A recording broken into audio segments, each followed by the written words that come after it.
Listen, whatever the enemy meant for evil, God will always use it for your good.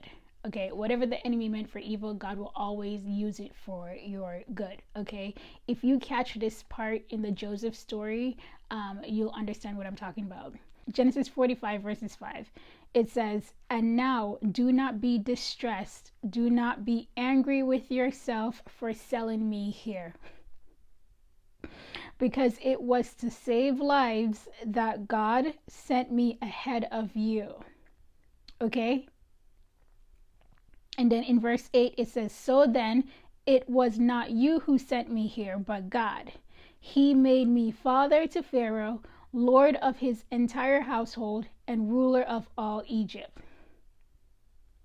Okay? That's amazing. Where Joseph, and many of you guys know the Joseph story, where Joseph, like, he can understand why he had to go through all of that. He can understand why he had to suffer the way he suffered. Like, he was able to see the bigger picture. Now, he was able to see the bigger picture once he was out, but nevertheless, he was able to look back and say, well, gosh, this all made sense. I see why it had to happen the way it did. Okay? And he's telling his brothers that don't feel bad. Like, don't beat yourself up for what you did. Like, release that guilt. Because I'm telling you, there is a lot of people, when they've hurt you, they will hold on to that guilt. I know that for a fact. People who you've released have not released themselves. People who you have released in your heart have not released themselves. There is some people who have hurt you tremendously, and they carry that guilt with them. All right, but Joseph is right here. He's saying, release yourself. Don't be distressed, because yeah, you did this and it was for my bad, but God turned it into good, because he made me.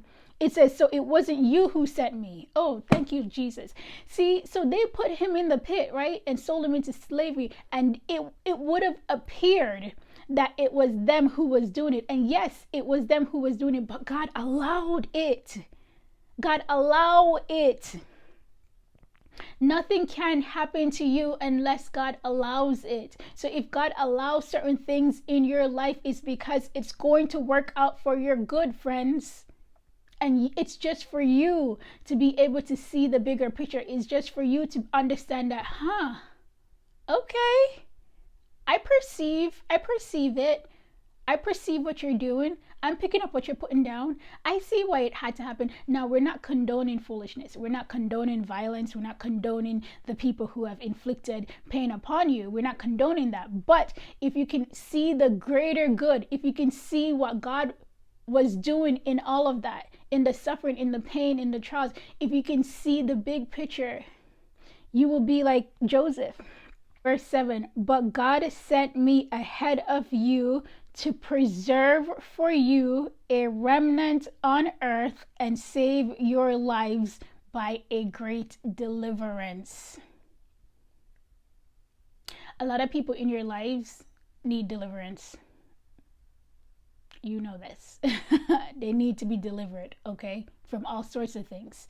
But yeah, God saw the bigger picture. God saw how there was going to be famine on the land, and he's like, okay, well, I need to set these people up.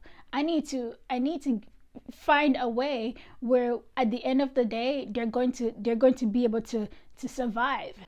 So basically, Joseph was the sacrificial lamb. Okay, he was the one chosen to go ahead of his family.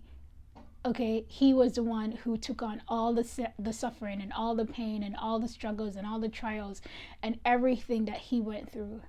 Why? To preserve a remnant and to save lives. It's almost like Christ.